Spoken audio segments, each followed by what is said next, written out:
While I was under anesthesia for emergency heart surgery, my husband Marcus canceled every single one of my debit cards. She won't be making any purchases where she's going, he told the bank representative, not knowing that the conversation was being recorded for quality assurance. What Marcus forgot was that I wasn't just his wife. I was the primary account holder for Morrison Financial Group's most exclusive private banking division, managing assets worth over $47 million.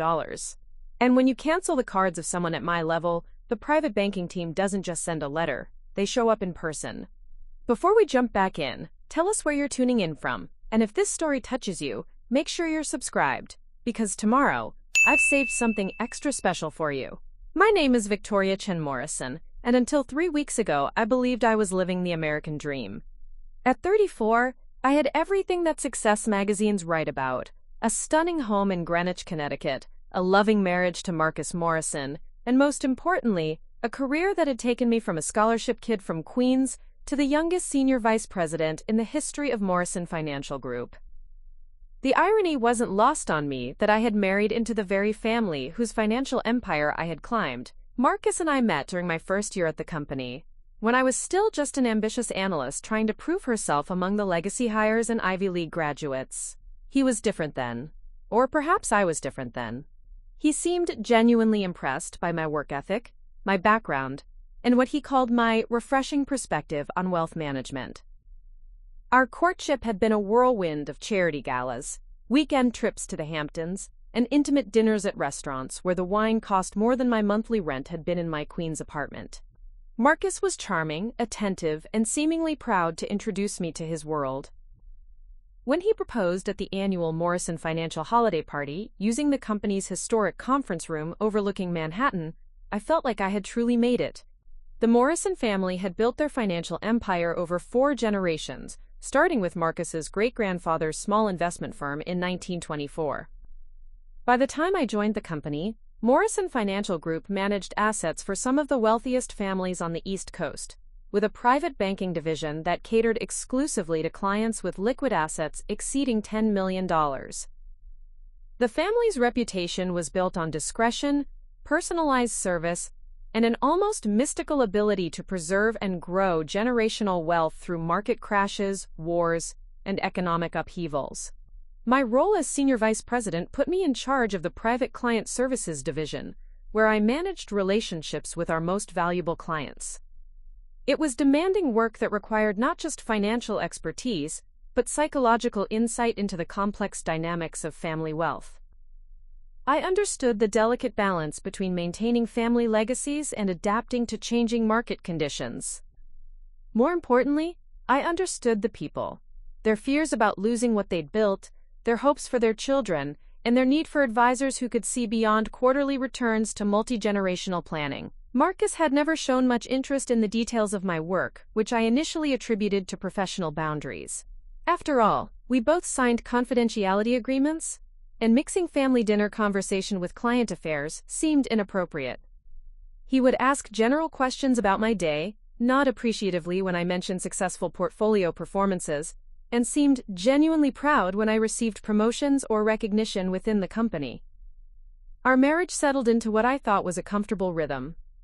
I handled our personal finances, which seemed natural given my professional expertise. Marcus focused on his role in business development, traveling frequently to meet potential clients and maintain relationships with existing ones. We maintained separate personal accounts, as many financial professionals do, but shared a joint account for household expenses and shared investments. Looking back now, I can see the signs I missed or chose to ignore. Marcus's increasing disinterest in our financial planning discussions. His tendency to deflect when I suggested we review our investment strategy or update our estate planning documents. The way he would change the subject whenever I mentioned the long-term financial goals we had discussed during our engagement. But the most telling sign was his reaction to my promotion 6 months ago. When Morrison Financial's board offered me the opportunity to head the newly created ultra-high net worth division, a position that would make me responsible for clients with assets exceeding $50 million, I expected Marcus to be thrilled. Instead, he seemed distant, almost resentful. Another promotion, he had said when I shared the news over dinner at our favorite restaurant in downtown Greenwich. More responsibility, more hours, more travel. It's an incredible opportunity, I had replied, confused by his lack of enthusiasm. The Morrison family specifically requested me for this role. Do you know how rare it is for someone without family connections to reach this level? Marcus had smiled then, but it didn't reach his eyes. Of course I'm proud of you, Vic. I just wonder sometimes if we're building the life we actually want, or just the life that looks successful from the outside. I should have pressed him to explain what he meant. Instead, I convinced myself that he was simply feeling overshadowed professionally. After all, my rapid advancement had significantly outpaced his own career trajectory within the company. I told myself that his concerns were natural, that we just needed to communicate better about balancing our professional ambitions with our personal relationship. The truth was, I was so focused on proving myself worthy of the Morrison family's trust that I failed to notice my own husband's growing resentment. Every successful client presentation, every million-dollar portfolio milestone, every recognition from industry publications felt like validation that the scholarship girl from Queens had earned her place among Manhattan's financial elite. I was building something meaningful, something that would last. My new role in the ultra-high net worth division came with privileges I had never experienced, even after years of working with wealthy clients. There was a separate entrance to our Manhattan offices, a dedicated team of support staff, and, most significantly, access to Morrison Financial's most exclusive service, the private concierge banking team. This wasn't the kind of private banking that ordinary wealthy people experienced. This was a level of service reserved for families whose financial needs extended far beyond investment management.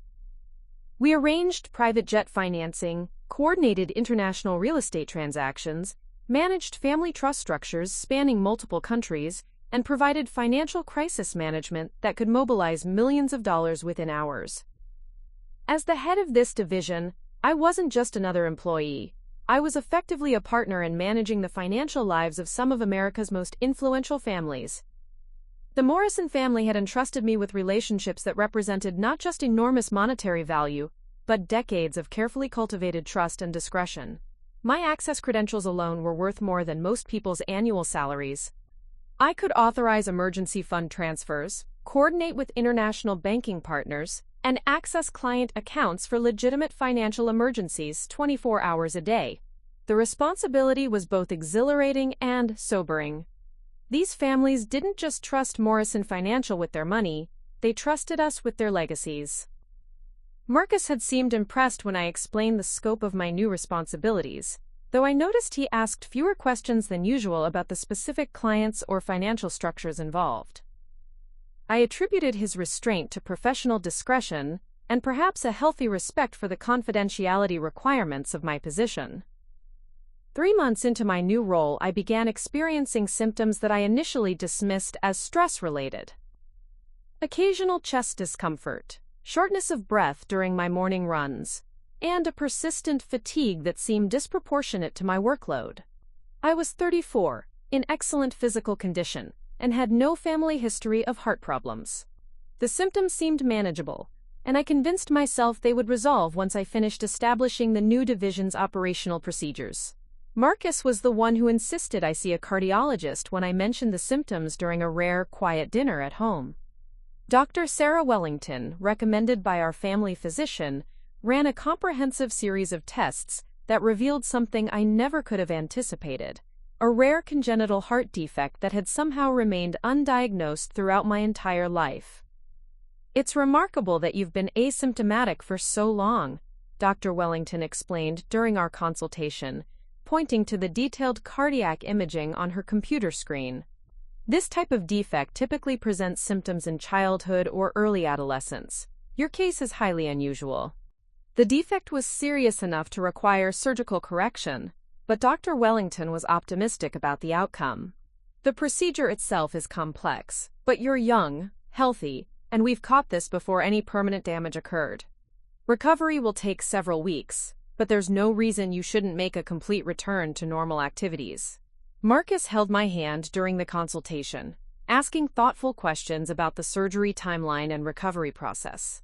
He seemed genuinely concerned and supportive, promising to handle all our personal affairs while I focused on healing. Looking back, I realize he was already calculating how to use my medical crisis to his advantage. The surgery was scheduled for a Tuesday morning in mid-September. Morrison Financial's executive team assured me that my responsibilities would be temporarily redistributed among senior colleagues, and that I should focus entirely on my health. The Morrison family patriarch, Edward Morrison himself, called personally to wish me well and to assure me that my position would be waiting when I was ready to return. "Take whatever time you need, Victoria," he said in his distinctive, gravelly voice that had negotiated billion-dollar deals for decades. "The company has managed for 98 years, and it will manage a few more weeks while you recover. Your health is the priority." I felt grateful and secure, surrounded by professional colleagues who valued my contributions, and a husband who seemed committed to supporting me through this challenging time. The night before my surgery, Marcus and I had dinner at home, a simple meal he had prepared himself, which touched me deeply given his usual reliance on restaurants or catered food. "I love you, Vic," he said, taking my hand across our dining room table. "Whatever happens tomorrow, I want you to know that you're the strongest person I know. You've overcome so much to get where you are." "Nothing's going to happen," I replied, squeezing his hand. "Dr. Wellington says the surgery is routine for someone with her experience. I'll be back home in a few days and back to work in a few weeks." Marcus smiled, but something in his expression seemed distant, almost melancholy. "Promise me something," he said. "Promise me that when you recover, we'll really talk about what we want our life to look like. About whether we're building something sustainable or just chasing the next promotion, the next achievement." I agreed, though I didn't fully understand what he meant. I thought he was simply expressing the kind of philosophical reflection that serious medical procedures often inspire. I had no idea that he was already implementing a plan that would change everything. Preparing and narrating this story took us a lot of time, so if you are enjoying it, subscribe to our channel, it means a lot to us. Now back to the story. The morning of September 15th arrived gray and drizzling, the kind of weather that makes Manhattan look like a noir film. Marcus drove me to Mount Sinai Hospital at 5:30 a.m. The city streets unusually quiet in that early hour, when only delivery trucks and dedicated joggers share the roads with medical emergencies. Dr. Wellington had explained that the surgery would take approximately 4 hours, followed by several hours in recovery, before I would be conscious enough for visitors. The procedure involved correcting the defect in my heart's septum, essentially rebuilding a wall that had never formed properly during my fetal development. It was delicate work that required stopping my heart temporarily while the surgical team made their repairs. "I'll be here when you wake up," Marcus promised, as the pre-operative nurses prepared me for surgery. He kissed my forehead, his hand lingering on my cheek. "Just focus on getting better.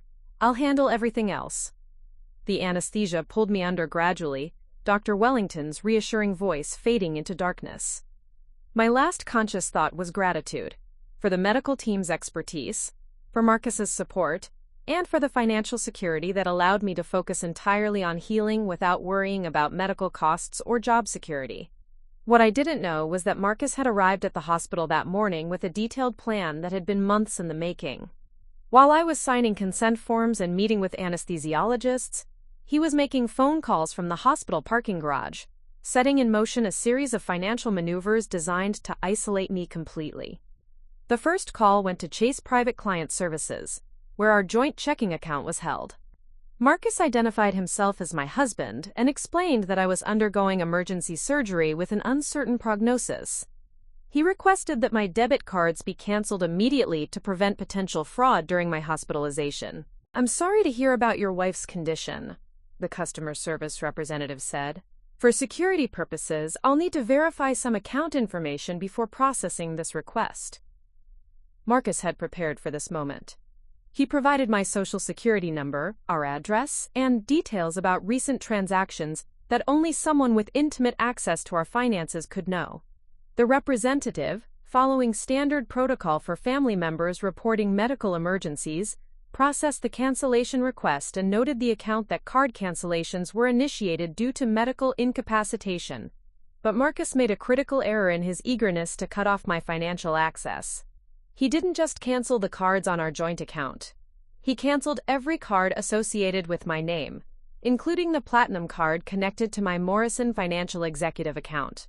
This wasn't just any corporate credit facility. It was a specialized account designed for senior executives who might need to make emergency expenditures on behalf of ultra-high net worth clients. The Morrison Financial Executive account was monitored by an entirely different level of banking security. When a card cancellation was processed on that account, especially one citing medical incapacitation, it triggered an automatic alert to the private concierge banking team. This wasn't a customer service issue. It was a potential crisis management situation requiring immediate attention. Within 30 minutes of Marcus's call to Chase, Linda Rodriguez, Director of Private Client Crisis Management at Morrison Financial, received an automated alert on her secure phone. Linda had managed financial emergencies for Morrison clients for over 15 years, handling everything from kidnapping situations requiring ransom payments to sudden deaths necessitating immediate estate protection. She knew that when a Morrison executive's accounts showed unusual activity during a medical emergency, rapid response was essential. Linda immediately pulled my complete financial profile, which revealed something that made her pause. Not only was I a senior executive with Morrison Financial, but I was the primary relationship manager for several of the company's most valuable clients. My sudden incapacitation could potentially affect millions of dollars in active transactions and time-sensitive financial decisions. More concerning was the nature of the card cancellation request. In Linda's experience, medical emergencies typically resulted in requests for increased card limits or emergency cash access, not complete cancellation of payment methods. Something about the situation felt inconsistent with standard crisis protocols. Linda's next step was to review the security recordings of the card cancellation call, which all financial institutions maintain for quality assurance. What she heard in that recording changed everything. Marcus's voice was calm, almost businesslike, as he spoke with the Chase representative. But it was his specific choice of words that raised red flags for someone trained in crisis management. He hadn't said I was in surgery. He had said I was undergoing emergency surgery with an uncertain prognosis. He hadn't requested temporary monitoring. He had specifically asked for complete cancellation of all cards associated with my name. Most telling was a comment he made toward the end of the call, which the Chase representative had noted but not flagged. She won't be making any purchases where she's going. Better to be safe than sorry. Linda had heard similar language before, usually in cases involving domestic financial abuse or situations where family members were attempting to gain control of assets during medical crises. The phrasing suggested premeditation rather than genuine concern for security. By 11 a.m., while I was still in surgery, Linda had initiated Morrison Financial's Private Client Protection Protocol. This was a comprehensive response system designed to safeguard both client assets and company executives during potential crisis situations.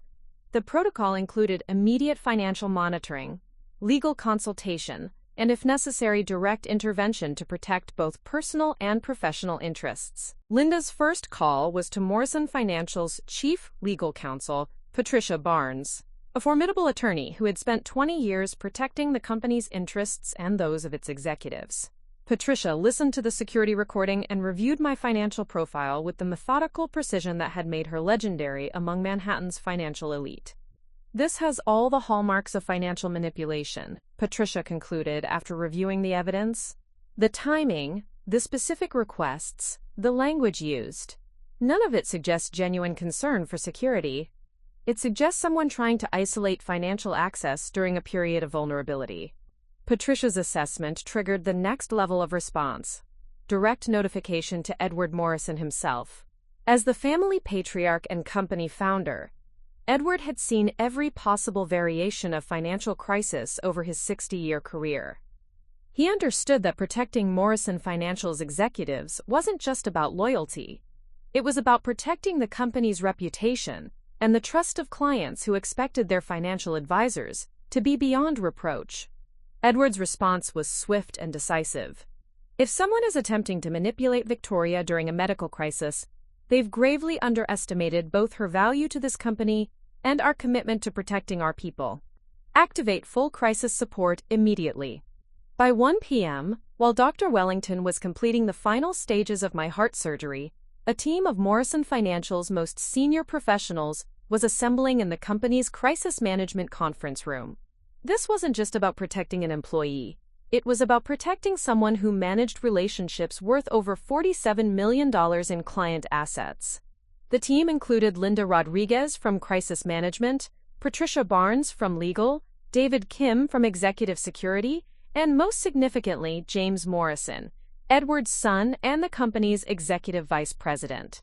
James had worked closely with me on several major client acquisitions and understood both my professional value and my personal character. "Victoria is one of our most trusted executives," James told the assembled team. "If someone is trying to exploit her medical situation, we need to be prepared to respond immediately.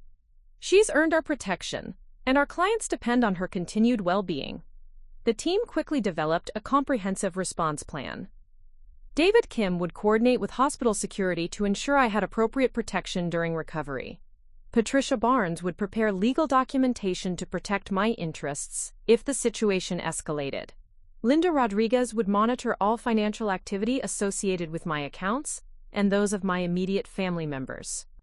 Most importantly, James Morrison made a decision that would change everything. The private concierge banking team would make a personal visit to the hospital to assess the situation directly and ensure I had immediate access to any resources needed during recovery. This level of response wasn't standard protocol for typical employees, but I wasn't a typical employee. My role managing ultra-high net worth clients meant that my personal security and financial stability directly affected Morrison Financial's most valuable relationships. The company couldn't afford to have their most trusted executives vulnerable to financial manipulation. While this crisis response was taking shape in Manhattan, Marcus was implementing his own plan at Mount Sinai Hospital. He spent the hours during my surgery not in the waiting room, as he later claimed, but in a series of phone calls from the hospital's business center.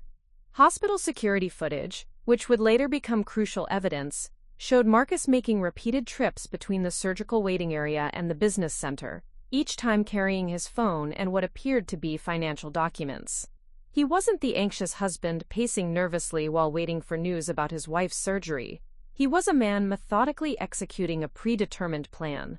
His second major call was to our home insurance company, where he inquired about policy changes related to my potential incapacitation. He didn't request information about coverage for extended recovery. He asked specific questions about how policies would be affected if I were to become permanently disabled or unable to manage financial affairs. His third call was to a Manhattan attorney specializing in guardianship and financial conservatorship cases. Marcus scheduled a consultation for the following week, explaining that his wife was undergoing high-risk surgery and he needed to understand his options for managing her affairs if she became incapacitated. The pattern was clear to anyone trained to recognize financial manipulation. Marcus wasn't preparing to support my recovery. He was positioning himself to gain control of my assets and decision-making authority if my surgery went poorly, or if he could convince relevant authorities that I was unable to manage my own affairs. But Marcus made a fundamental miscalculation that would prove to be his downfall. He assumed that canceling my cards and positioning himself as my potential guardian would give him control over our financial situation. He didn't understand that my role at Morrison Financial meant I wasn't just another wealthy wife whose husband could manipulate her medical crisis for financial gain. By 4:30 p.m., Dr. Wellington emerged from surgery with excellent news. The procedure had gone perfectly, the defect was completely corrected, and my recovery was expected to be straightforward and complete. I would be unconscious for several more hours as the anesthesia wore off, but my prognosis was excellent. Marcus received this news with what appeared to be relief and gratitude, but hospital security noted that his first action after speaking with Dr. Wellington wasn't to call family or friends with the good news. Instead, he immediately returned to the business center for another series of phone calls. At 6:15 p.m., as I began the slow process of emerging from anesthesia in the cardiac recovery unit, a black Mercedes pulled up to Mount Sinai Hospital's main entrance. 3 impeccably dressed individuals stepped out: Linda Rodriguez, James Morrison, and Patricia Barnes, accompanied by David Kim from Executive Security. They weren't there for a social visit.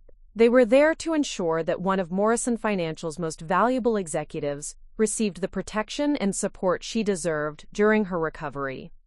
What they discovered when they arrived would transform a successful surgery into the beginning of a financial war that Marcus had never anticipated. Consciousness returned to me slowly, like surfacing from deep water. The first sensation was the rhythmic beeping of machines, followed by the antiseptic smell of the cardiac recovery unit. My chest felt heavy, constrained by bandages and monitoring equipment, but the crushing weight that had troubled me for months was gone. Dr. Wellington had been right. I could feel the difference immediately. "Victoria?" A gentle voice called my name. I turned my head slightly, expecting to see Marcus, but instead found an unfamiliar nurse with kind eyes and graying hair. Her badge read, "Sandra Chen, RN. How are you feeling, honey? You've been sleeping for about 3 hours." "Thirsty," I managed to whisper, my throat raw from the breathing tube. Sandra immediately provided ice chips, explaining that Dr. Wellington would be by shortly to check on my progress. The surgery had been completely successful, she assured me, and my recovery was proceeding exactly as expected. "Where's my husband?" I asked after the ice chips had soothed my throat enough for normal speech. Sandra's expression shifted almost imperceptibly. "He stepped out about an hour ago. Said he had some urgent business calls to make. I'm sure he'll be back soon." Something in her tone suggested this wasn't the first time she'd had to explain an absent family member to a recovering patient. I nodded, trying not to read too much into Marcus's absence. Managing our affairs during my hospitalization probably did require phone calls and coordination. Dr. Wellington arrived 20 minutes later, her confident demeanor immediately reassuring. "The surgery was textbook perfect," she announced, reviewing my chart with evident satisfaction. "We corrected the septal defect completely, and your heart is already showing improved efficiency. You should expect a full recovery with no limitations on your activities." As Dr. Wellington explained the next stages of recovery, I noticed movement in the hallway outside my room. Through the partially open door, I could see what appeared to be a small group of people in business attire speaking quietly with hospital staff. Their presence seemed unusual for a cardiac recovery unit, where visitors were typically family members in casual clothes. "Doctor," I said, interrupting her explanation of postoperative care, "is that normal? Those people in the hallway?" Dr. Wellington glanced toward the door, and her expression became carefully neutral. "You have some visitors who've been waiting to see you. They said they're colleagues from your company. Should I ask them to come back tomorrow when you're feeling stronger?" "Colleagues," I repeated, confused. Morrison Financial's policy was clear about not disturbing employees during medical leave, and I couldn't imagine why anyone from the company would need to visit me in the hospital. "What kind of colleagues?" Before Dr. Wellington could answer, Sandra returned with a wheelchair-bound elderly gentleman I didn't immediately recognize. He was impeccably dressed despite being in a hospital, his silver hair perfectly styled and his eyes sharp with intelligence. When he spoke, I recognized the voice that had called to wish me well before surgery. "Victoria, my dear," Edward Morrison said, rising from the wheelchair with more agility than his 82 years should have allowed. "I hope you'll forgive the intrusion, but there are some matters we need to discuss." I stared at the Morrison Financial patriarch in shock. Edward Morrison didn't make hospital visits to employees, no matter how senior. In my 7 years with the company, I had seen him exactly 4 times outside of board meetings, and each occasion had been a major corporate event. "Mr. Morrison? I don't understand. Why are you here?" Edward's expression was grave as he settled into the chair beside my bed. "Because someone has been making decisions about your financial affairs while you were unconscious, and those decisions raised some serious red flags with our security team."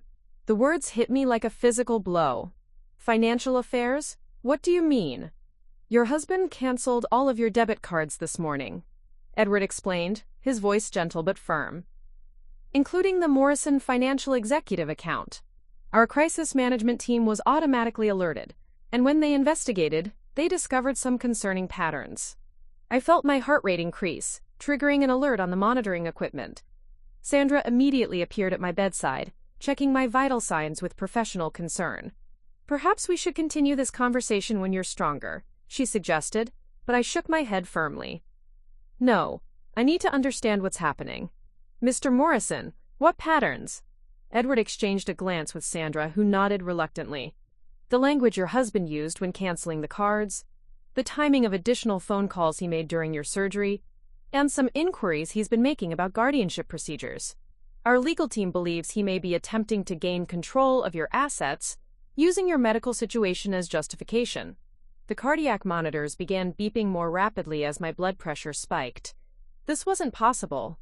Marcus might have his flaws, but he wouldn't exploit my surgery for financial gain. We were married, partners, building a life together. There must be some mistake, I said, though even as I spoke the words, doubt crept into my voice. Marcus was just being protective. He probably thought canceling the cards would prevent fraud while I was incapacitated. That's what we hoped initially, Edward replied. But Victoria, he didn't just cancel cards on your joint account. He specifically targeted every card with your name, including corporate accounts he shouldn't have known about. And the phone calls he made while you were in surgery weren't to family members or friends. They were to insurance companies and attorneys specializing in financial guardianship. The room seemed to tilt slightly as the implications began to sink in. Marcus had been making legal preparations while I was fighting for my life and surgery. He hadn't been pacing nervously in the waiting room as I'd imagined. He'd been setting up systems to control my financial life. Where is he now? I asked, my voice barely above a whisper. That's part of why I'm here personally, Edward said. Our security team has been monitoring the situation, and your husband left the hospital about 2 hours ago. He hasn't returned, despite the fact that you've been conscious and asking for him. Sandra squeezed my hand gently. The nursing staff noticed his absence too. In 30 years of cardiac recovery, I've never seen a spouse leave for hours during the first day of consciousness after major surgery. It's unusual. I closed my eyes, trying to process this information against everything I thought I knew about my marriage. Marcus had seemed supportive, concerned, loving throughout my diagnosis and surgical preparation. How could he have been planning financial manipulation the entire time? There's more you need to know, Edward continued carefully. Our legal team reviewed security footage from the hospital's business center. Your husband spent significant time making phone calls during your surgery, and he had documents with him that appeared to be financial paperwork. What kind of documents? We don't know specifically, but our attorney Patricia Barnes believes they may have been prepared in advance. The timing suggests this wasn't a spontaneous decision made during a medical crisis, but a planned response to your hospitalization. Dr. Wellington, who had been listening quietly, stepped forward. Victoria, I need to ask you some questions about your husband's behavior leading up to the surgery. Has he seemed unusually interested in your financial affairs recently?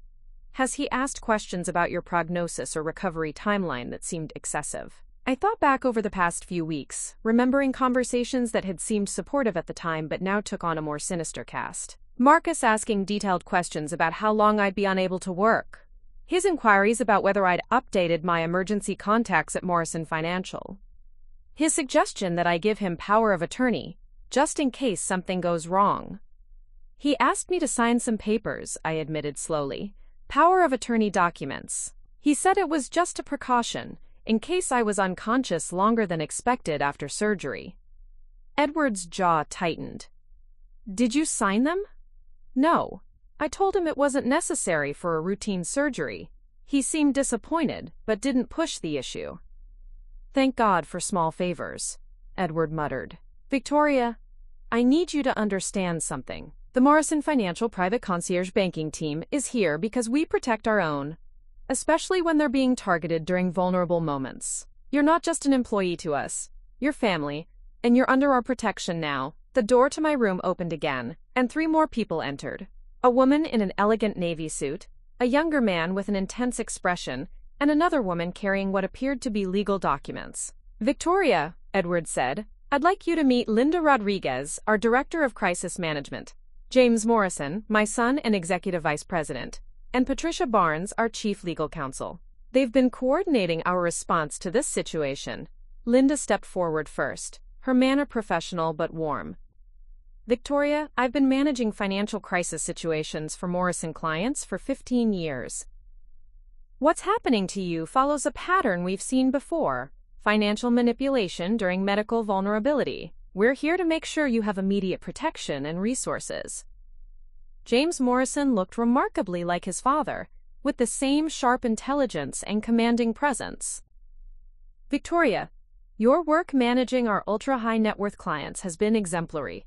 The trust those families place in you reflects directly on our company's reputation. We have both personal and professional obligations to ensure your well-being." Patricia Barnes, a stern-looking woman with silver hair and penetrating eyes, spread several documents on the rolling table beside my bed. "I've prepared emergency financial protections that we can implement immediately if necessary.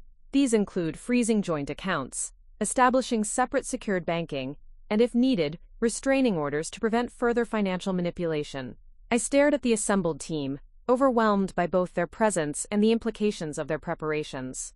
In the space of a few hours, I had gone from recovering surgery patient to the center of a financial crisis response that involved some of Manhattan's most powerful business figures. "I still can't believe Marcus would do this," I said, though my conviction was weakening with each new revelation. "We've been married for 5 years. He's been supportive throughout my diagnosis and treatment." Linda pulled out a tablet and showed me a recorded conversation. "Victoria, I need you to listen to this. It's the security recording from when your husband canceled your cards this morning." As Marcus's voice filled the room, speaking calmly about canceling cards because I, quote, "wouldn't be making purchases where I was going," the last of my illusions crumbled. The language was cold, calculated, almost dismissive of my recovery prospects. "The phrasing suggests he wasn't just concerned about security," Patricia explained. "In my experience, this kind of language indicates premeditation. He was already thinking about controlling your assets before your surgery even began." James leaned forward, his expression serious. "Victoria, there's something else. We've been monitoring your husband's activities since we became aware of the situation. He's currently at a downtown Manhattan law office that specializes in financial guardianship and conservatorship cases." The cardiac monitors began beeping faster again as my blood pressure spiked. Marcus wasn't just stealing my financial access. He was actively pursuing legal control over my affairs while I lay recovering from surgery. "What can we do?" I asked, my voice shaking with a combination of heartbreak and growing anger. Edward smiled for the first time since arriving, and it was an expression that had intimidated competitors for decades. "My dear, you seem to have forgotten who you are and what resources you have available. You're not just Marcus Morrison's wife. You're Victoria Chen-Morrison, Senior Vice President of Morrison Financial Group's ultra-high net worth division." Linda opened another folder, revealing financial documents I recognized as my own account statements.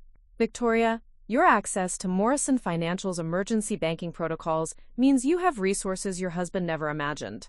While he's been trying to isolate you financially, he's unknowingly triggered the full protection of one of Manhattan's most powerful financial institutions."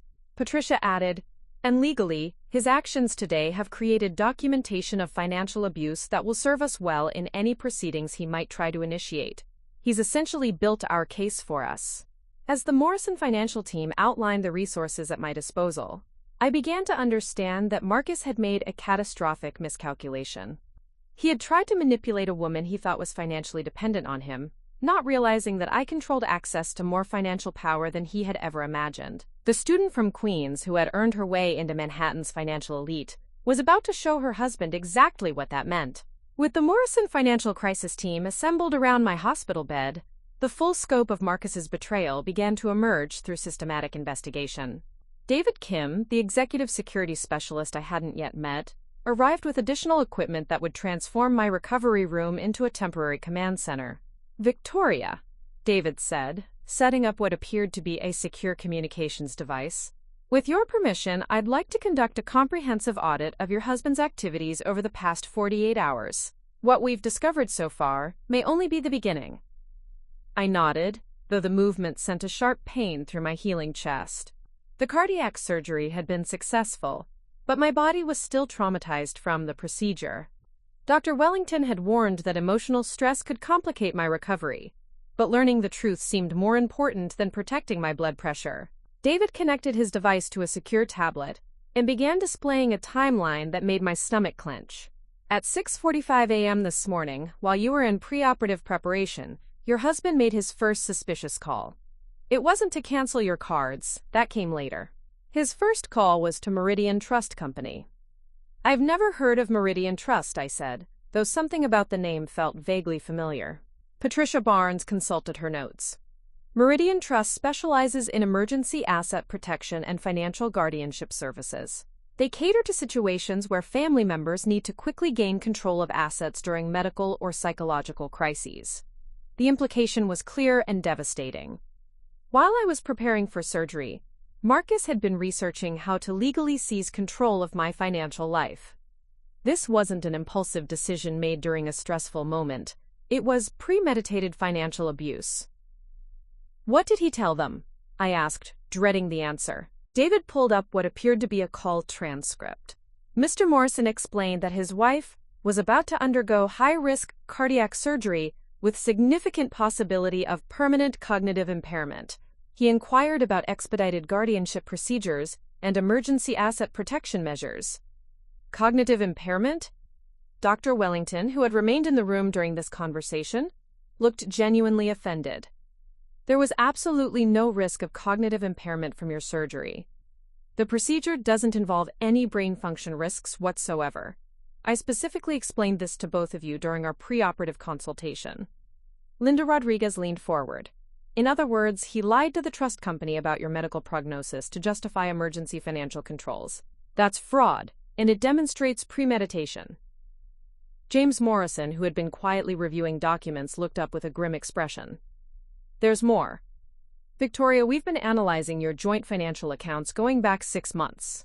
There are patterns that suggest this plan has been in development for much longer than just the past few days. He spread several bank statements across the rolling table, highlighting transactions I had never noticed. Small transfers, always under $2,000, moving from our joint accounts to accounts I didn't recognize. Cash withdrawals that Marcus had explained as business expenses. Payments to legal services companies I had never heard of. He's been systematically moving money out of your shared accounts since March, James explained. Always small amounts that wouldn't trigger automatic alerts. Always with explanations that seemed reasonable at the time. I studied the highlighted transactions, remembering Marcus's explanations for each one.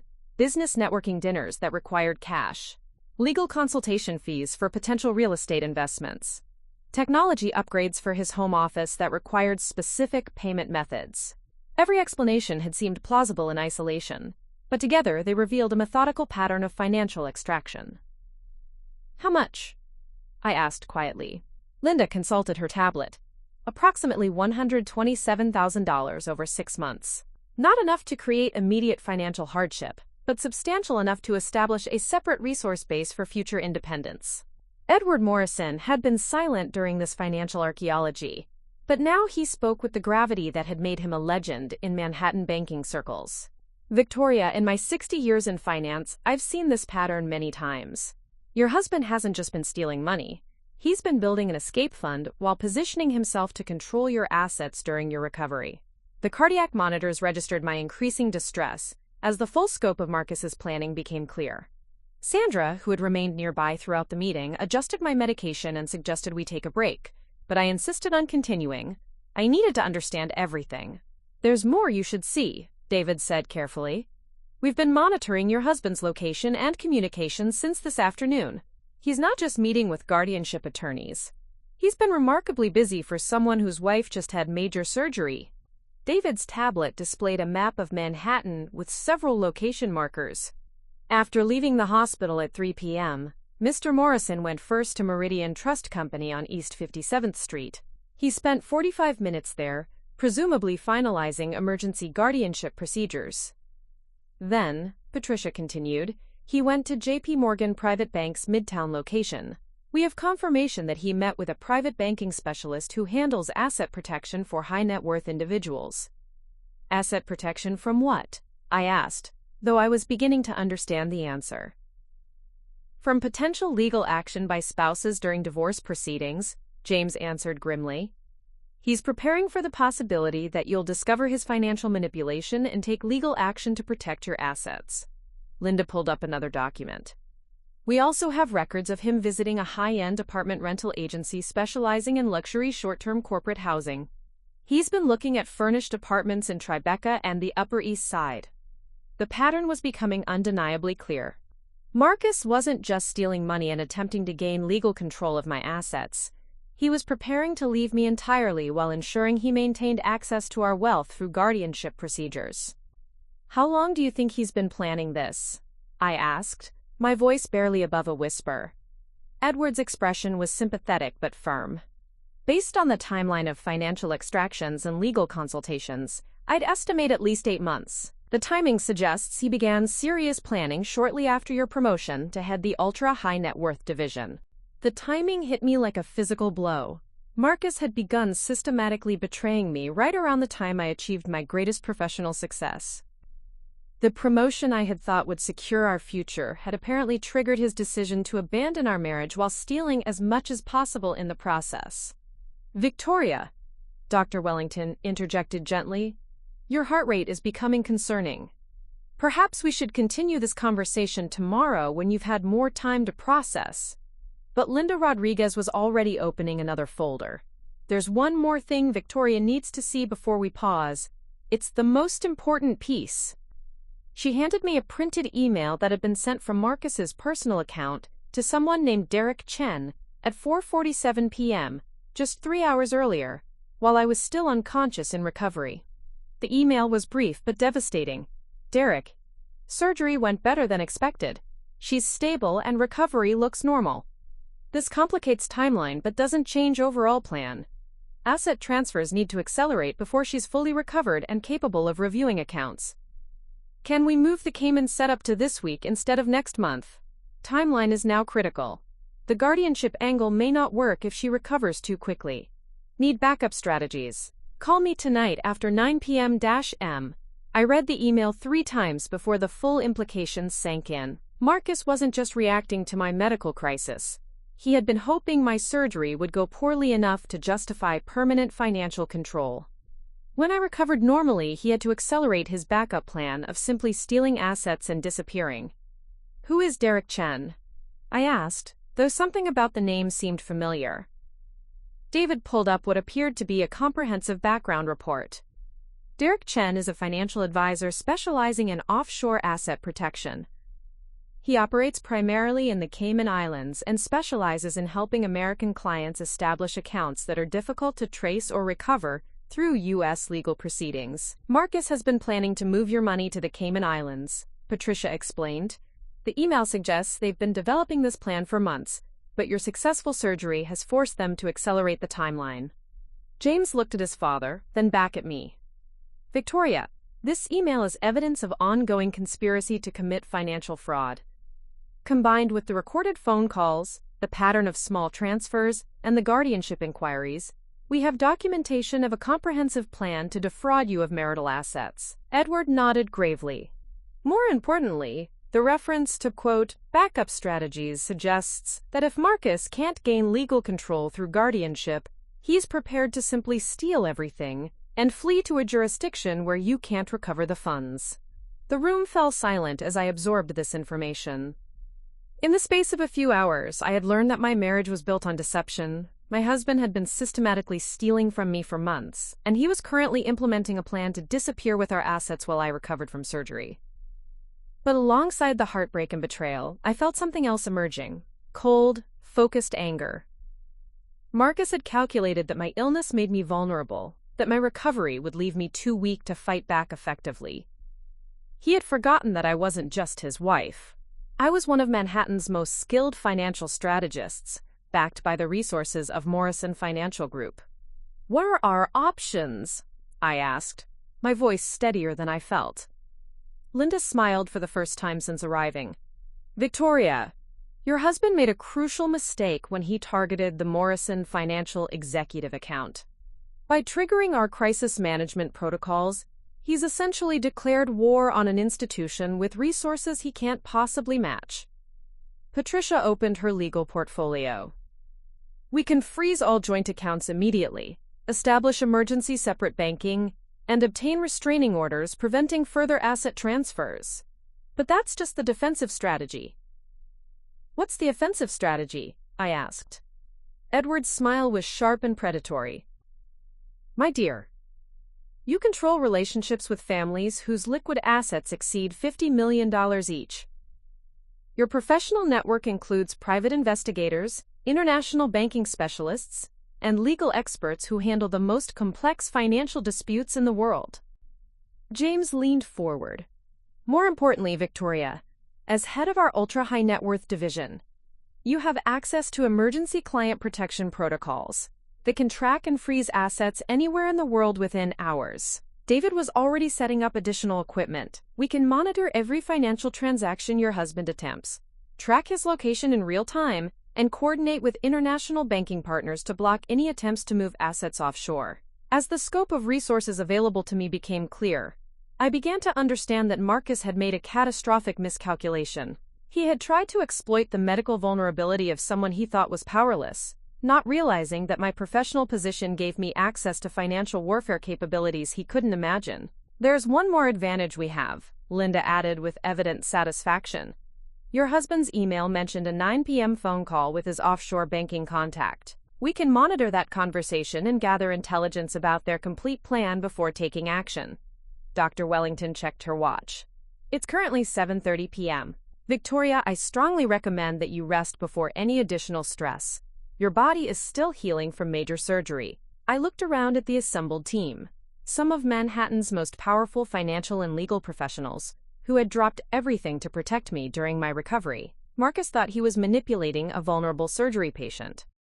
Instead, he had triggered the protective instincts of an institution with nearly unlimited resources and a century of experience protecting wealth from exactly this kind of predatory behavior. We monitor the phone call, I decided. Then we take action.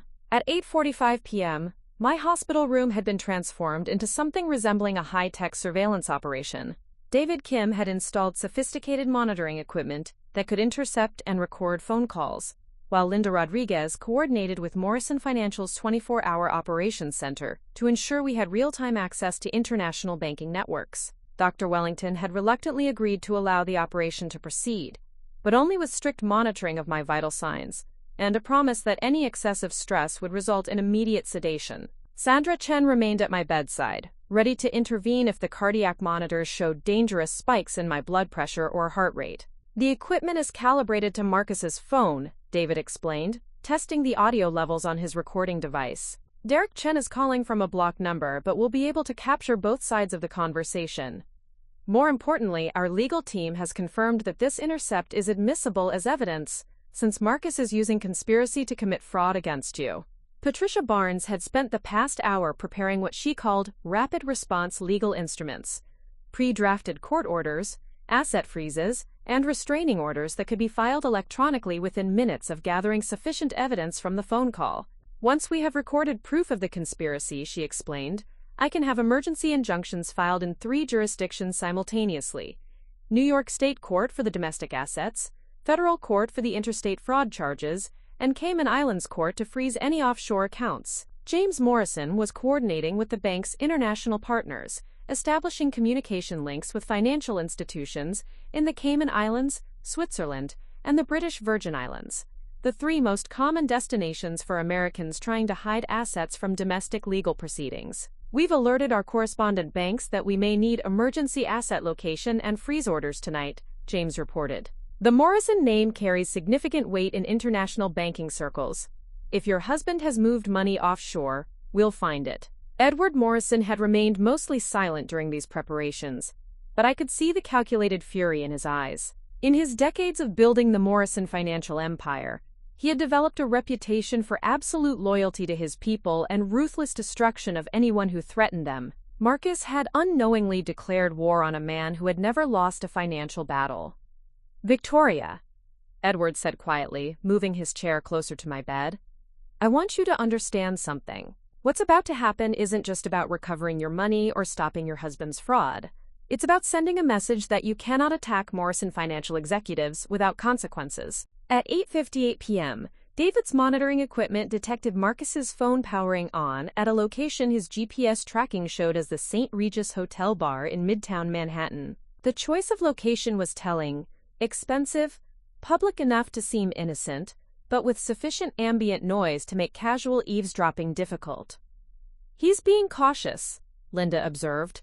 Watching the real-time location data, the St. Regis bar suggests he's worried about surveillance but doesn't want to seem paranoid by choosing somewhere completely isolated. At exactly 9 p.m., Marcus's phone began dialing an international number with a Cayman Islands country code. David's equipment immediately locked onto the signal and crystal-clear audio filled my hospital room. "Derek, it's Marcus. Can you talk securely?" "Yeah, I'm in my office." "How did the surgery go?" "You sounded stressed in your email." Marcus's voice carried a tone I had never heard before. Cold, calculating, completely different from the concerned husband persona he had maintained around me. Better than I hoped for the plan, worse than I hoped for the timeline. She came through perfectly. No complications, full recovery expected. Shit. That complicates the guardianship angle. Exactly. I was counting on at least temporary incapacitation to justify emergency financial controls. Now I need to accelerate the asset transfer timeline before she's fully recovered and starts asking questions. I gripped the hospital bedrail so tightly my knuckles went white. Marcus had been hoping my surgery would leave me incapacitated so he could steal everything legally through guardianship procedures. The callousness was breathtaking. Derek's voice continued. "How much time do we have?" "Maybe 2 weeks before she's back to full mental capacity and starts reviewing accounts." "I've already transferred $127,000 to the preliminary account, but that's just the advance work. I need to move the big money before she catches on." "What are we talking about total?" Marcus paused, and when he spoke, his voice was filled with satisfaction. "Joint accounts total about $340,000. But that's not the real prize. Victoria has been accumulating stock options and deferred compensation through Morrison Financial. Her total package is worth close to $2.3 million, and as her husband, I have legal claim to half during divorce proceedings." "But you're not planning to wait for divorce proceedings, are you?" Marcus laughed, a sound devoid of warmth or humor. "Hell number. Divorce would take months and give her time to hide assets. I'm planning to clean out everything accessible while she's recovering, then disappear to Grand Cayman. By the time she's well enough to pursue legal action, I'll be established offshore with assets she can't touch." David was frantically taking notes while recording, creating a real-time transcript of the conversation. Patricia Barnes was already drafting legal documents based on the recorded admissions of fraud and conspiracy. Derek's voice became more serious. "Marcus, what you're describing isn't just divorce asset hiding. You're talking about major fraud. If she has the resources to pursue international legal action—" "She doesn't," Marcus interrupted confidently. "Victoria thinks she's some big shot because she manages rich people's money, but she's just an employee. She doesn't have the personal resources for international litigation, and she can't use company resources for personal legal battles."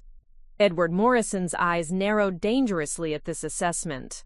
He leaned toward the recording device as if Marcus could hear him and whispered, "You're about to learn exactly how wrong you are." Derek continued.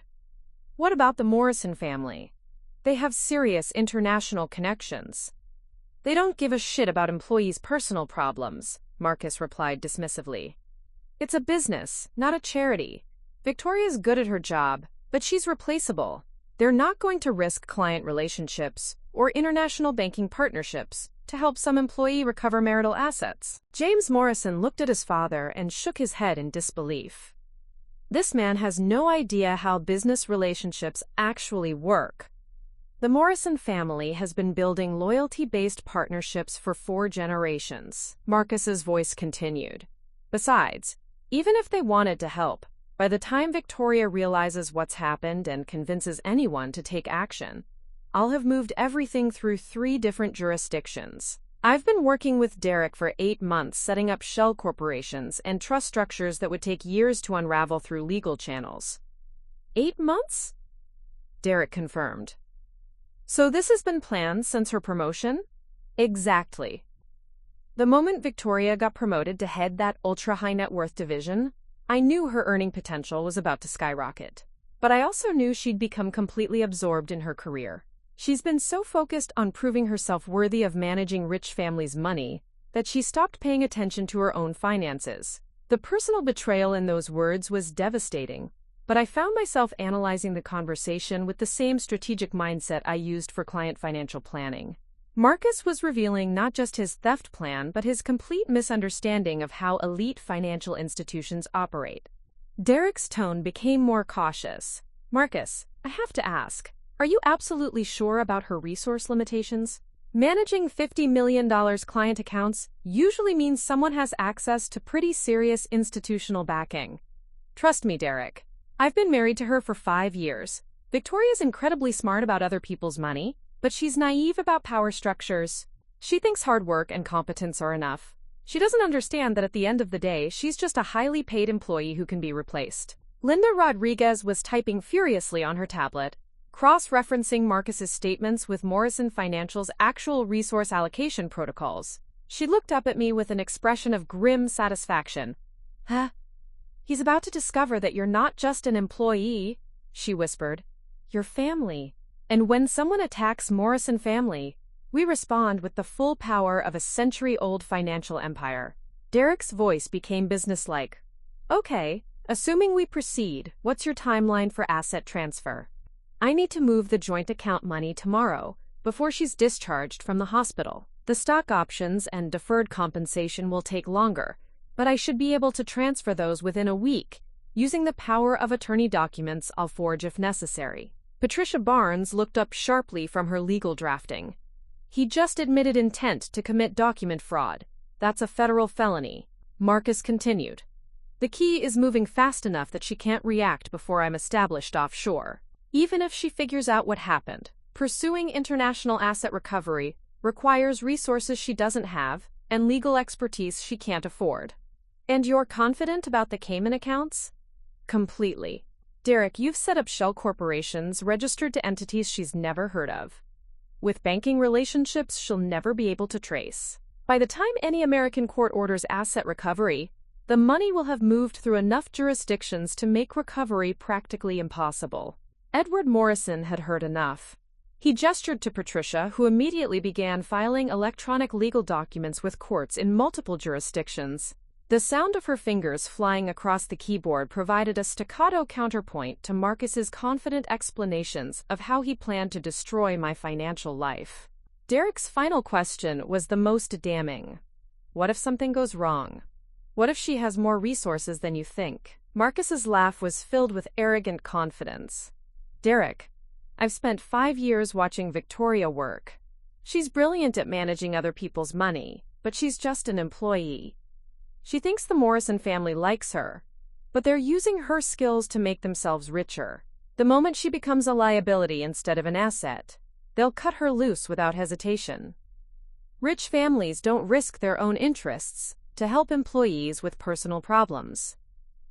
Victoria's about to learn the difference between being valued as a worker and being protected as family, and in this world she's definitely just a worker." The call ended at 9:23 p.m., leaving my hospital room in absolute silence, except for the steady beeping of cardiac monitors and the soft sound of Patricia's continued typing as she filed the final legal documents. Edward Morrison was the first to speak, his voice carrying the quiet authority that had intimidated competitors for decades. "Mr. Marcus Morrison just made the worst miscalculation of his life." The silence following Marcus's phone call lasted exactly 17 seconds. Long enough for the full implications of his betrayal to settle over the room, but not long enough for him to begin implementing his plan. Edward Morrison's expression had transformed from grandfatherly concern to the cold, calculating fury that had built a financial empire over 6 decades. "Patricia," he said quietly, his voice carrying absolute authority, "what's our legal position?" Patricia Barnes looked up from her laptop, where she had been frantically filing documents in real time. "We have recorded admissions of conspiracy to commit fraud, planned document forgery, international money laundering, and domestic asset theft. More than enough for immediate emergency court orders in multiple jurisdictions. How long before the orders are active? New York State emergency asset freeze will be effective within 30 minutes. Federal interstate fraud charges will be filed within the hour. Cayman Islands correspondent banking freeze should be active by morning local time." Edward nodded with satisfaction. "James, what's our position with international partners?" James Morrison consulted his phone, where he had been coordinating with banking partners across multiple time zones. Cayman National Bank has agreed to flag any attempts to establish new accounts under Marcus Morrison's name or social security number. Swiss Private Banking Division will monitor for suspicious activity. BVI Banking Authority has been alerted to potential shell corporation fraud. David Kim was tracking Marcus's movements in real time through GPS monitoring of his phone. Target is currently leaving the St. Regis Hotel, heading downtown. Based on previous patterns, he'll likely return to the apartment to prepare for tomorrow's planned asset transfers. Linda Rodriguez had been coordinating with Morrison Financial's 24-hour operations center, mobilizing resources that spanned continents. Victoria, I need you to understand the scope of what we're implementing. This isn't just personal protection. This is institutional response to an attack on one of our executives. She opened a tablet showing a complex organizational chart that mapped Morrison Financial's global partnerships and resource networks. When Edward Morrison decides to protect someone, he doesn't just use legal channels. He activates a century of international relationships, strategic partnerships, and mutual assistance agreements. What does that mean practically? I asked, still processing the devastating phone conversation I had just heard. It means, Edward replied with a thin smile, that your husband's carefully planned international fraud scheme is about to encounter obstacles he never imagined possible. James pulled up another screen showing a world map with various institutions highlighted.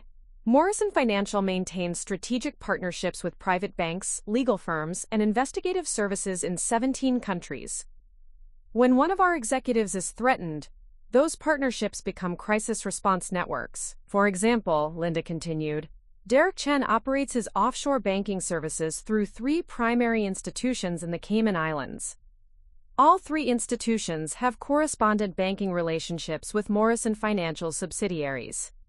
His ability to move money offshore depends entirely on maintaining good standing with banks that answer to us. Patricia looked up from her legal work. More importantly, the shell corporations Marcus mentioned during his phone call are registered through legal firms that depend on referrals from major international financial institutions. When those firms discover their client is engaged in fraud against a Morrison Financial executive, their cooperation tends to evaporate quickly. The scope of institutional power being mobilized on my behalf was staggering. I had always known Morrison Financial was influential, but I had never seen their crisis response capabilities activated for personal protection. Marcus had unknowingly declared war on an organization with resources that spanned the global financial system. There's something else Marcus doesn't understand, Edward said, settling back in his chair with evident satisfaction. He assumes that business relationships are purely transactional, that we protect our people only as long as they're profitable. He's about to learn that the Morrison family has always operated on different principles. Dr. Wellington, who had been monitoring my vital signs throughout the evening's revelations, stepped forward with medical concern. Mr. Morrison, Victoria's blood pressure has been elevated for several hours. Perhaps we should allow her to rest while you continue coordination efforts. Actually, I said, surprising myself with the strength in my voice, I need to be involved in this. Marcus spent 8 months planning to destroy my financial life while I was focused on my career. I won't recover by hiding in a hospital bed while other people fix his damage. Edward's expression showed approval. Excellent. Victoria, you're about to receive a practical education in how institutional power works when it's mobilized for protection rather than profit. David's monitoring equipment chimed with an alert. Marcus has arrived at your apartment building. He's currently in the lobby, probably checking mail and preparing for tomorrow's planned transfers. How long do we have before he attempts to access the joint accounts? Patricia asked. Based on his conversation with Derek Chen, he plans to begin transfers first thing tomorrow morning when banks open, Linda replied. He's probably planning to present himself as a concerned husband managing affairs during his wife's recovery. James smiled grimly. He's going to discover that those accounts were frozen 37 minutes ago. His first attempted transfer will trigger fraud alerts that will immediately notify law enforcement. What happens then? I asked. Patricia consulted her legal timeline. Massachusetts has a state law requiring immediate investigation of financial fraud during medical emergencies. When Marcus attempts to transfer money from frozen accounts, it will trigger automatic criminal investigation protocols. But there's more, Edward added with evident satisfaction. Marcus made a crucial error when he canceled your Morrison Financial Executive account this morning. That action triggered our private client protection protocols, which include comprehensive financial monitoring of anyone who poses a threat to our executives. David pulled up a new screen showing real-time financial monitoring data. We've been tracking every financial transaction Marcus has made since this afternoon. Every credit card purchase, every ATM withdrawal, every banking interaction.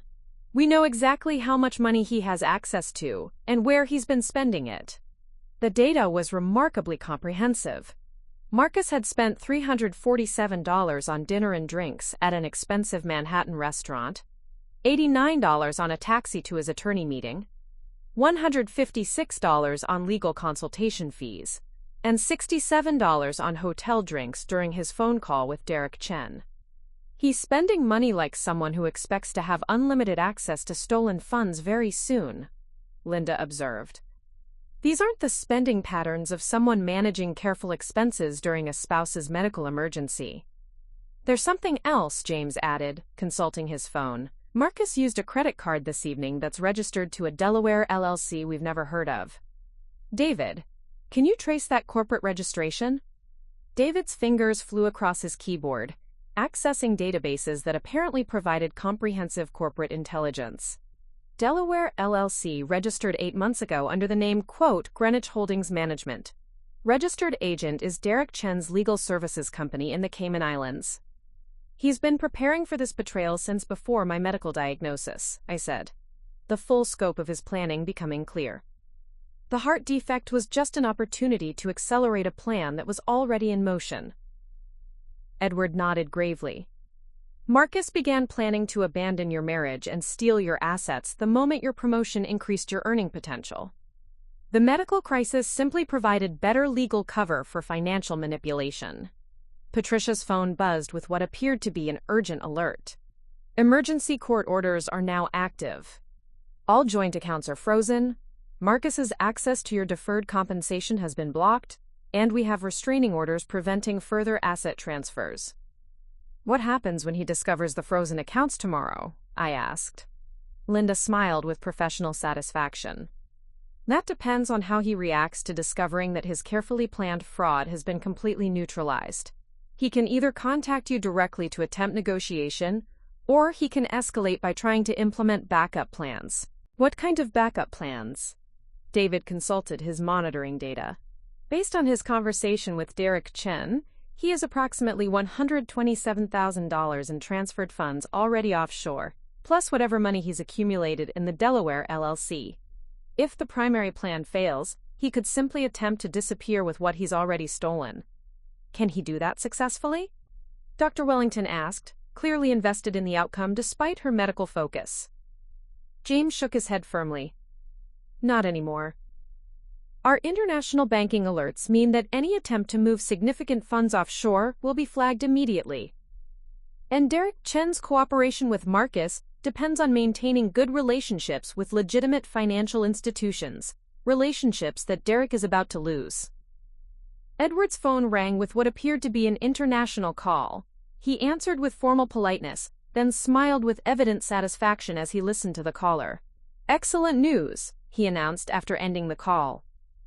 Derek Chen's primary Cayman Islands bank has just been informed that his services are no longer welcome for Morrison Financial client referrals.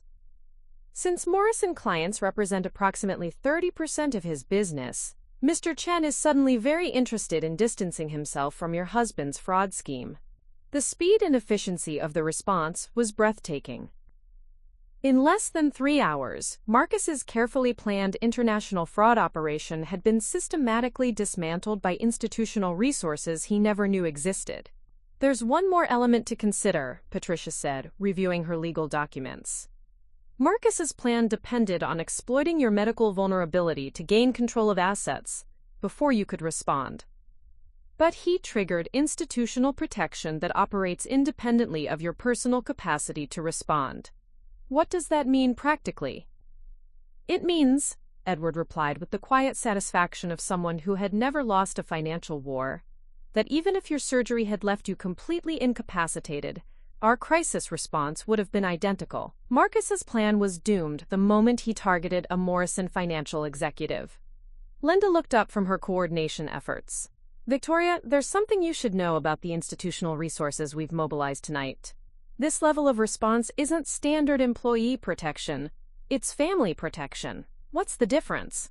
Edward's expression became almost paternal. The difference, my dear, is that employees receive legal assistance and professional support during crises. Family receives the full protective power of everything the Morrison name represents in global financial circles. When we say your family, James added, we mean that attacks against you are treated as attacks against the Morrison financial institution itself.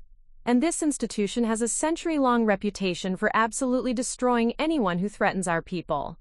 As the scope of protection surrounding me became clear, I began to understand that Marcus had made an error of calculation so profound that it would define the rest of his life.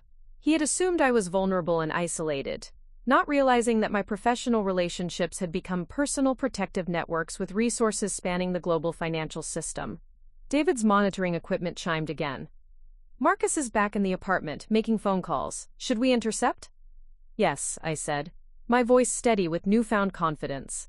I want to hear what he says when he thinks he's won. At 10:47 p.m., David's surveillance equipment detected Marcus making another phone call from our apartment. This time, however, his voice carried none of the confident arrogance from his earlier conversation with Derek Chen. Something had changed. Derek, we have a problem, Marcus said without preamble, his tone tense and worried. What kind of problem?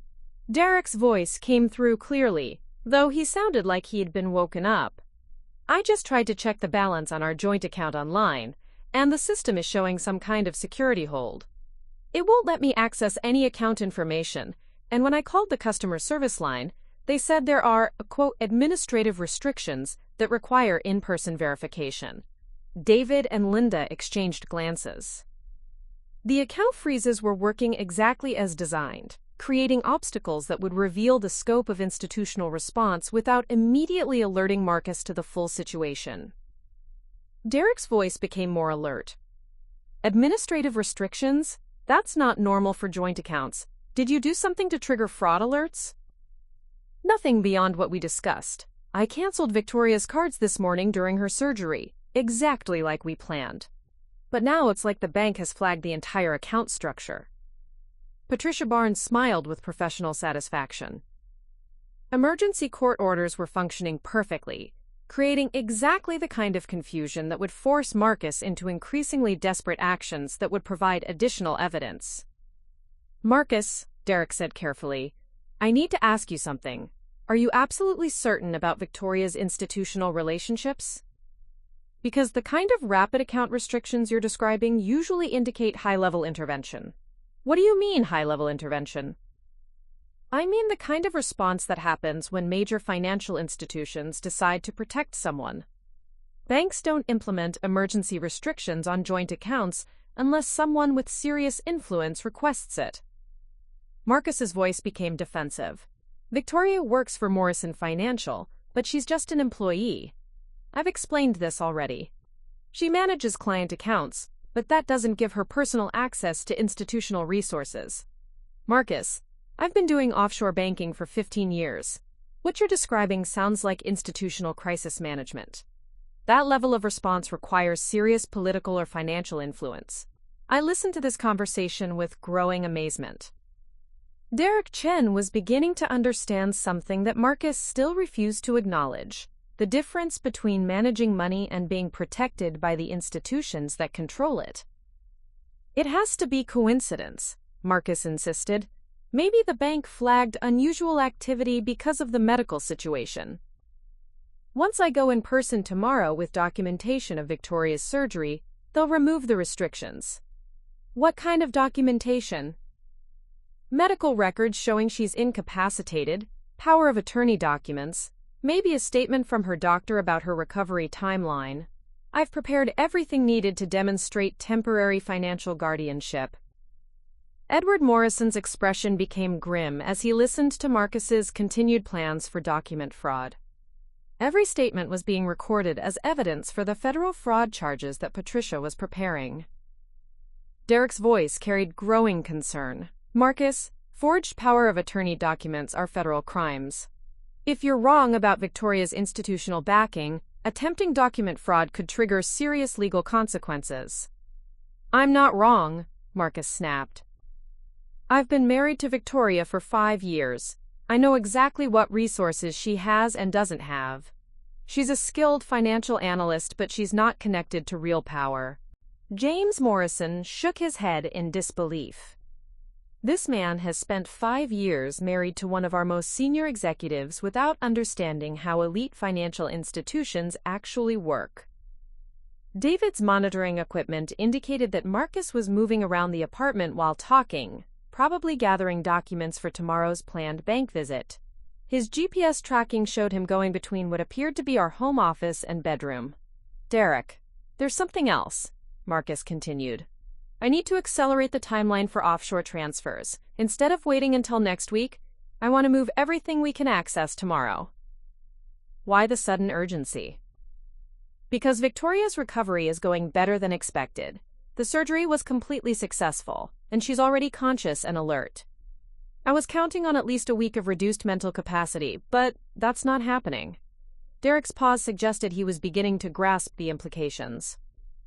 Marcus, if Victoria is recovering quickly and you're encountering unexpected banking restrictions, maybe this is a sign that you should reconsider the entire plan. Absolutely not. I've spent 8 months setting this up, and I'm not backing down because of temporary technical difficulties. We proceed tomorrow as planned. What if the banking restrictions aren't temporary? Marcus's voice became angry. Then we implement the backup plan. I take whatever I can access and disappear to Grand Cayman while you handle the international transfers. Victoria might be smart about finance, but she's naive about power. Even if she suspects something, she won't have the resources to pursue international asset recovery. Linda Rodriguez looked up from her tablet where she was coordinating international responses. He's about to discover exactly how wrong he is about international asset recovery. Derek's voice carried increasing reluctance. Marcus, I have to tell you something. I got a call this evening from my primary banking partner in the Caymans. They're implementing new compliance procedures for American client accounts, effective immediately. What kind of compliance procedures? Enhanced due diligence for any transfers exceeding $50,000 from U.S. accounts.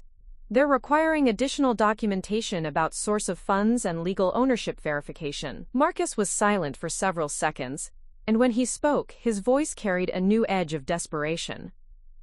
Derek, what aren't you telling me? The compliance changes are specifically targeting accounts associated with potential domestic fraud cases. My bank received guidance from their U.S. correspondent institutions about monitoring suspicious activity. I watched Edward Morrison's expression of satisfaction as Derek Chen's banking relationships encountered the pressure that Morrison Financial's international network could apply. The global financial system was revealing itself to be much smaller and more interconnected than Marcus had realized. Are you saying our operation has been compromised? Marcus demanded. I'm saying that what should have been a straightforward asset transfer is encountering obstacles that suggest institutional intervention. That doesn't happen to ordinary employees with personal financial problems. Marcus began pacing more rapidly, his movement pattern suggesting increasing agitation. This is impossible. Victoria doesn't have those kinds of connections. She's good at her job, but she's not personally powerful. Marcus, listen to me carefully. In 15 years of offshore banking, I've seen this pattern before. When major financial institutions decide to protect someone, they don't just provide legal assistance. They mobilize international networks that can freeze assets across multiple jurisdictions within hours. You're being paranoid. No, I'm being realistic. The banking restrictions you're encountering, combined with the new compliance requirements I'm facing, suggest that someone with serious influence has decided to protect Victoria. David's equipment showed Marcus stopping his pacing, probably as the implications began to sink in. When he spoke again, his voice carried genuine fear for the first time. What are you saying, Derek? I'm saying that if Victoria has institutional backing from Morrison Financial, your carefully planned fraud scheme may have just triggered a response that could destroy both of us. The conversation continued for another 10 minutes, with Derek essentially walking Marcus through the reality of what happened when ordinary criminals attempted to defraud people protected by major financial institutions. With each explanation, Marcus's confidence crumbled further. "So what do you recommend?" Marcus finally asked, his voice barely above a whisper. "I recommend that you abandon this plan immediately, return any money you've already taken, and hope that stopping now prevents serious criminal charges." "I can't do that. I've already committed too much, and besides, Victoria's going to discover the preliminary transfers anyway once she reviews our accounts. Then you need to prepare for the possibility that you're about to face legal consequences you never anticipated." The call ended at 11:23 p.m., leaving Marcus alone in our apartment with the growing realization that his carefully planned betrayal was falling apart. David's monitoring showed him remaining motionless for several minutes, probably processing Derek Chen's warnings about institutional intervention. "He's beginning to understand," Patricia observed with professional satisfaction. "Derek Chen just explained exactly what happens when ordinary fraudsters target people with serious institutional backing." Edward nodded approvingly. Marcus spent months planning to exploit Victoria's medical vulnerability, assuming she was isolated and powerless. Derek Chen just informed him that he's actually declared war on the Morrison financial empire. James pulled up his phone, showing ongoing coordination with international partners. The beauty of this situation is that Marcus triggered our institutional response himself when he canceled Victoria's executive account. Everything that follows is simply institutional self-protection. Dr. Wellington, who had been monitoring my vital signs throughout the evening's revelations, stepped forward with medical concern. "Victoria, your blood pressure has stabilized, but I'm concerned about fatigue. Perhaps you should rest while the legal and financial coordination continues." "Actually," I said, surprising myself with my clarity of thought despite the physical exhaustion, "I think I'm ready to take a more active role in this situation. Marcus has spent 8 months making decisions about our future without my knowledge. It's time for me to start making some decisions of my own." Linda Rodriguez smiled with evident approval. "What kind of decisions did you have in mind?" "I want to be directly involved in whatever happens tomorrow when Marcus attempts to implement his plan. He's been treating me like I'm powerless and naive. I want him to discover exactly who he's been underestimating." Edward's expression showed deep satisfaction. "Excellent, Victoria. Tomorrow, Marcus will discover the difference between targeting a vulnerable surgery patient and attacking a senior executive of Morrison Financial Group. But tonight," Patricia added, consulting her legal timeline, "Marcus is going to spend several very uncomfortable hours wondering exactly how much trouble he's created for himself." David's monitoring equipment showed Marcus making one final phone call of the evening to a 24-hour attorney referral service, seeking immediate legal consultation for someone facing potential federal fraud charges. "Perfect," Edward said quietly. "Nothing confirms guilt quite like immediately seeking criminal defense attorneys." At 8:30 a.m. the following morning, I was discharged from Mount Sinai Hospital with a clean bill of health from Dr. Wellington and a comprehensive legal strategy from Patricia Barnes. The Morrison Financial Crisis Team had worked through the night, transforming my medical recovery into the foundation for Marcus's complete downfall. "Victoria," Edward Morrison said as I signed my discharge papers, "today your husband will discover what happens when someone attempts to exploit a Morrison financial executive's medical crisis for personal gain." James had arranged for a private car to take me directly to Morrison Financial's Manhattan headquarters, where a secure conference room had been prepared for the confrontation.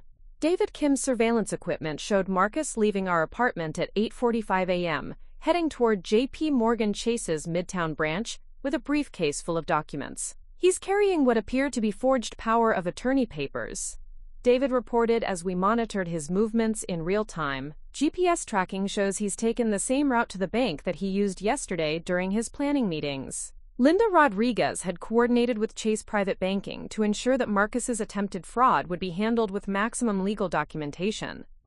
When he presents forged documents claiming medical guardianship, bank security will immediately alert law enforcement while recording everything for evidence. At 9:15 a.m., We watched from Morrison Financial's Crisis Management Center as Marcus entered the Chase branch and requested to speak with a private banking specialist about managing his incapacitated wife's accounts. He presented his briefcase of forged documents with the confidence of someone who believed his plan was foolproof. Account access denied, Patricia read from the real-time bank security report. Customer presented suspicious documentation claiming spousal incapacitation. Documentation inconsistent with medical records on file. Law enforcement notified. The irony was perfect. Marcus had spent months planning to exploit my medical crisis, only to discover that the same medical situation had triggered institutional protections that made his fraud impossible. At 9:27 a.m., Marcus was escorted from the Chase branch by security personnel, his forged documents confiscated as evidence of attempted fraud. David's surveillance showed him standing on the sidewalk outside the bank, making frantic phone calls that went unanswered. Derek Chen's phone has been disconnected, Linda reported with satisfaction. Our Cayman Islands banking partners informed him yesterday that continued association with your husband would result in permanent exclusion from legitimate financial services. At 10 a.m., Marcus finally called my phone directly. I answered on the third ring, my voice calm and professional despite the cardiac monitors still attached to my chest from the previous night's stress. Victoria, thank God you're awake. There's been some kind of banking error with our accounts. I've been trying to access emergency funds for your medical expenses, but Chase is claiming there are restrictions I don't understand. Marcus, I replied quietly. I know about Derek Chen. I know about the Cayman Islands accounts. I know about the 8 months of planning. I know about the Delaware LLC. I know everything. The silence on the phone lasted nearly 30 seconds. When Marcus finally spoke, his voice carried none of its usual confidence. Victoria, I can explain everything.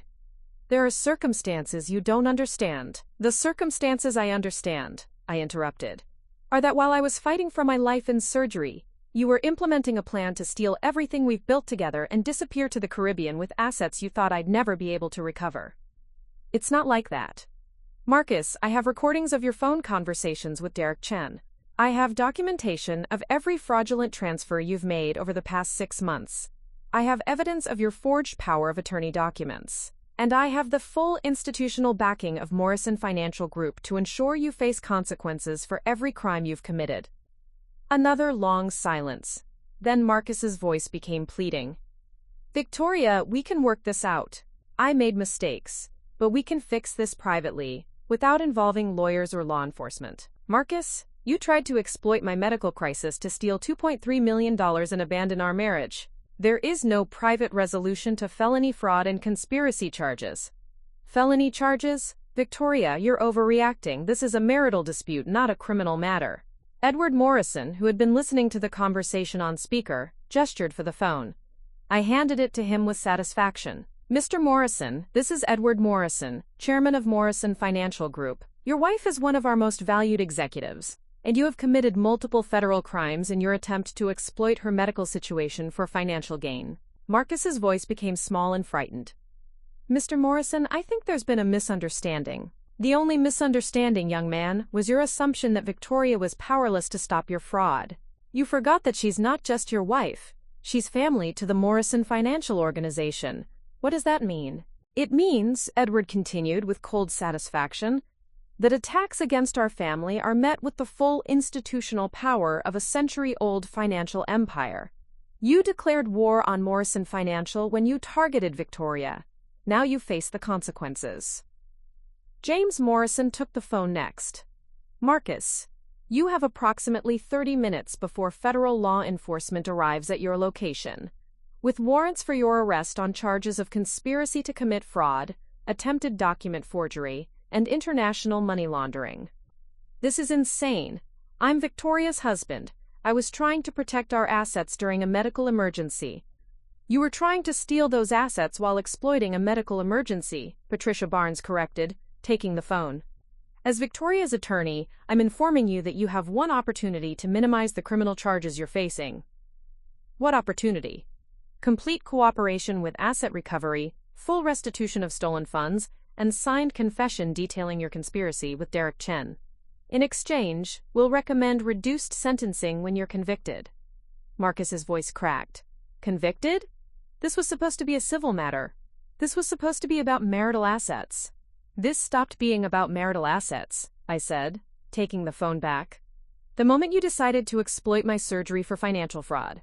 You chose to treat our marriage as a criminal enterprise. Now you face criminal consequences.